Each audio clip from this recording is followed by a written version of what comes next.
Two psychology students discussing the effects of the order in which the children in a family are born.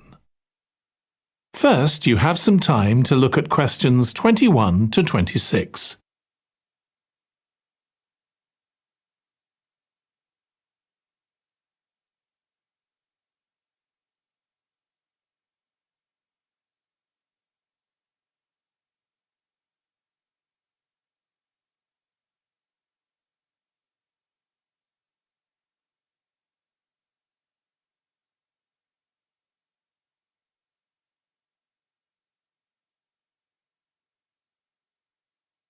Now listen carefully and answer questions 21 to 26.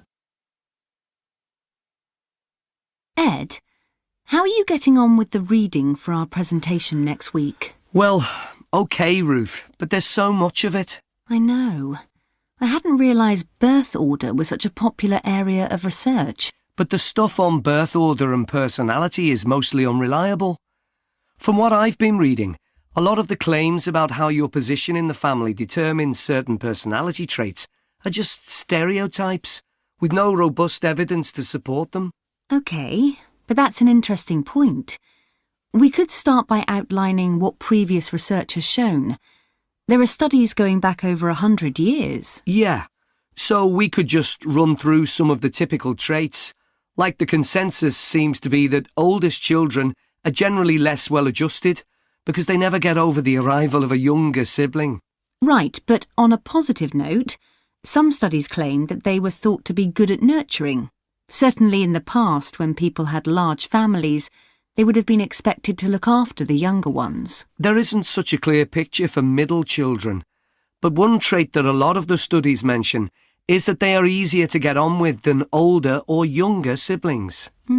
Generally eager to please and helpful. Although that's certainly not accurate as far as my family goes.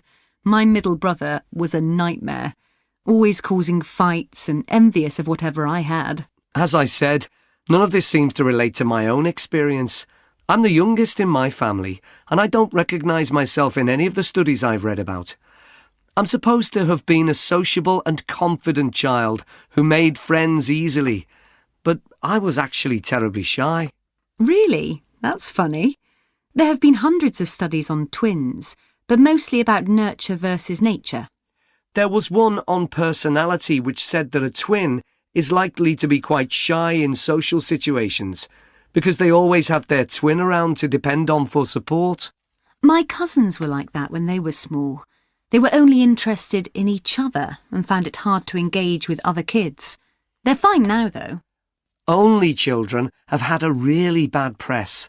A lot of studies have branded them as loners who think the world revolves around them because they've never had to fight for their parents' attention. That does seem a bit harsh. One category I hadn't considered before was children with much older siblings. A couple of studies mentioned that these children grow up more quickly and are expected to do basic things for themselves, like getting dressed. I can see how that might be true, although I expect they're sometimes the exact opposite, playing the baby role and clamouring for special treatment.